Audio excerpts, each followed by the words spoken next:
Hello, আমি food court office থেকে বলছি। আজকেই আপনি ইন্টারভিউ দিয়ে গেলেন না? হ্যাঁ, তার জন্য শুধুমাত্র কিচ্ছু লাগবে না। আপনার জাস্ট একটা বাইক থাকতে হবে, যাতে টাইম টু টাইম ডেলিভারিটা আপনি করতে পারেন। সেটা হলেই হবে। এরা তো বলেই খালাস। এখন কি যে করব, কি করে একটা বাইকের জোগাড় করব? ইন্টারভিউ দিতে দিতে এত রাত হয়ে গেল, একটা গাড়িও পাচ্ছি না। উপায় না পেয়ে তাড়াতাড়ি বাড়ি ফেরার জন্য জঙ্গলের পথ ধরলাম। এই জঙ্গলের মধ্যে কে এইরকম একটা বাইক রেখে গেল? এ কি, এ তো চলতে শুরু করেছে। আমার তো একটা বাইকের দরকার ছিল। এটাকে কি সাথে করে নিয়ে গিয়ে দেখি।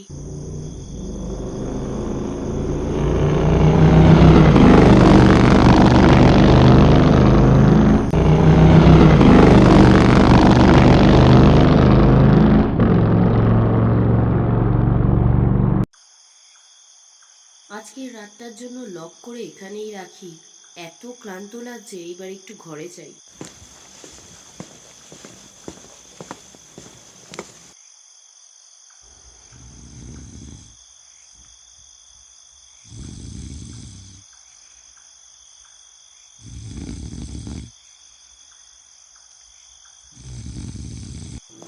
কিসের আওয়াজ?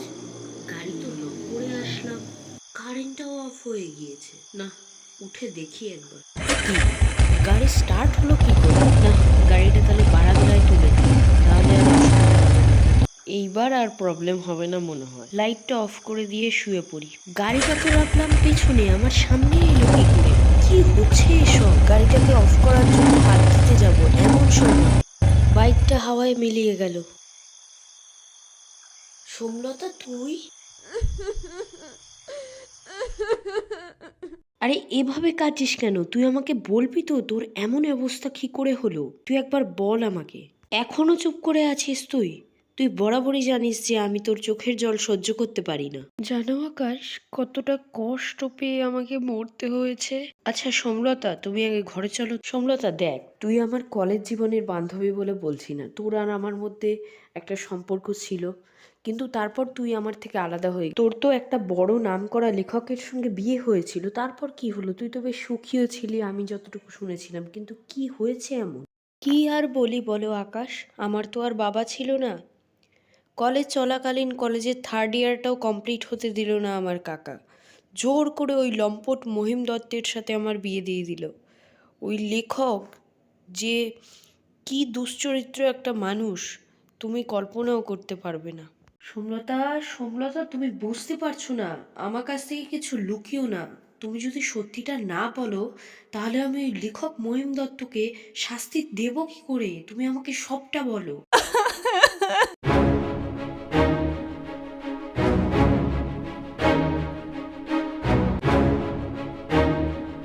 কাল সকালেই যাব আমি, তুমি থাকবে আমার সঙ্গে। এইবার মহিম দত্ত বুঝবে।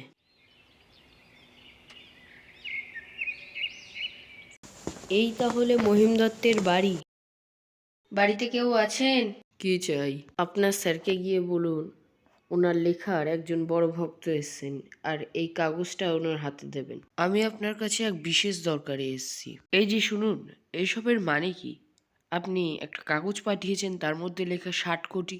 মানে বুঝলাম না তো, আপনি কি আমার সঙ্গে ইয়ার্কি ঠাট্টা করছেন? আমার অত ফালতু সময় নেই, আপনি আসতে পারেন। আরে না না স্যার, আমি কি আপনার সঙ্গে ঠাট্টা করতে পারি? আসলে একটা দরকার আছে বলেই বলছি। কি দরকার তাড়াতাড়ি বলুন। স্যার, আমি কিন্তু আপনার অতীত সম্পর্কে কিছু জানি। কি এমন জানে এই ছেলে? ভেবে দেখুন, টাকার অঙ্কটা কিন্তু অনেক বড়, 60 কোটি। ছেলেটা কি সত্যি কিছু আজ করতে পারলো? না না, ওকে বুঝতে দেওয়া যাবে না আমি এক সময় কি করতাম। তাড়াতাড়ি এখন ওকে এখান থেকে বের করে দিতে হবে। আমার এতদিনের রেপুটেশন, এত নামডাক সব নষ্ট হয়ে যাবে না হলে। না না, আপনি এখন আসুন তো।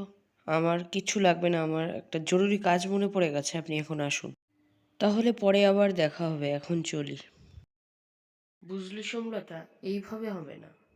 ঘুরে আসলাম তোর লেখকের বাড়ি, তোকে একটু হেল্প করতে হবে আমাকে। ঠিক আছে, বলো আমায় কি করতে হবে। তোর কাছে এমন কোনো জিনিস আছে যেটা মহিম দত্তকে অতীতের কথা মনে করাতে পারে এবং খুব ভালোভাবে? হ্যাঁ, ওর হাতে একটা পুরনো ব্রেসলেট আছে, যেটা হচ্ছে ও আমাকে যখন মারার পরিকল্পনা করেছিল তখন ও হাতে পড়তো। এতেই কাজ হবে, তুই আজকে রাতের জন্য রেডি থাকিস, আর আমি যেমন যেমন বলবো তেমন তেমন করবি। আর এখানকার ইন্সপেক্টর অভিমন্যুকে আমি একটা কল দিয়ে রাখি, আজকে মহিম দত্তের জারিজুরি শেষ। অভিমন্যু স্যার, আপনার একটু হেল্প লাগবে, আপনাকে আজকে রাতে একটা জায়গায় যেতে হবে। মহিম দত্ত তখন মন দিয়ে বই পড়ার চেষ্টা করছে, কিন্তু কিছুতেই সে বইয়ে মন দিতে পারছে না। তার কারণ হচ্ছে সকালে বলা ওই ছেলেটার কথা তার মাথায় আসছে। তার অতীত সম্পর্কে কি জেনে গেল ছেলেটা? না, আমি মনে হয় একটু বেশিই ভাবছি এই নিয়ে। যাই, একটু চেয়ার ছেড়ে উঠি। চিনতে পারছো এই গলা? মনে আছে আমাকে? এবার তুমি ধ্বংস হবে। তুমি এখানে কেন? যাও এখান থেকে। তুমি এত দিন পর কি করতে এসছো এখানে? যাও যাও। না না না, সোমলতার কবরের কাছে আমাকে এক্ষুনি যেতে হবে। এক্ষুনি গিয়ে দেখতে হবে যে ওখানে কঙ্কালটা রয়েছে কিনা। না হলে এত দিনের তৈরি আমার সম্মান সব নষ্ট হয়ে যাবে। সকালবেলার ছেলেটার কথাও আমি ফেলতে পারছি না, যেতেই হবে আমাকে। আকাশ আকাশ, আমি আমার কাজ করে দিয়েছি তোমার কথা মতো।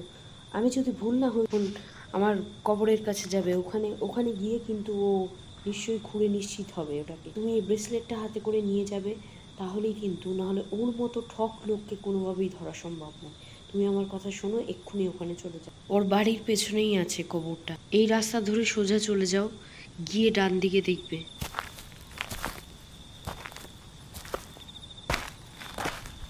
এই তো এইখানে রয়েছে কঙ্কালটা। আমার আর ভয়ের কিছু নেই। আমি যত সব ভুলভাল ভাবছিলাম, সকালে ছেলেটার কথাটা মাথায় ঘুরছিল, তাই হয়তো এমন হয়েছে। আরে মহিম স্যার, আপনি এখানে কি করছেন? আর এইটা কি? কার লাশ আপনি লুকিয়ে রেখেছেন? এই ছোকরা, আমার সঙ্গে না বেশি বাড়াবাড়ি লাগতে এসো না, একদম জেল হাজতে পুরে দেব। আপনার যে জেল হাজতের সঙ্গে পুরনো সম্পর্ক আছে সেটা আমি খুব ভালো করে জানি, আমাকে আর বলতে হবে না। এই যে চিনতে পারছেন, এটা আজ থেকে কত বছর আগে আপনার একটা বিয়ে হয়েছিল। দাঁড়ান দাঁড়ান দাঁড়ান, গল্পটা বলার আগে একটু আরেকটা ব্যবস্থা করে নিই।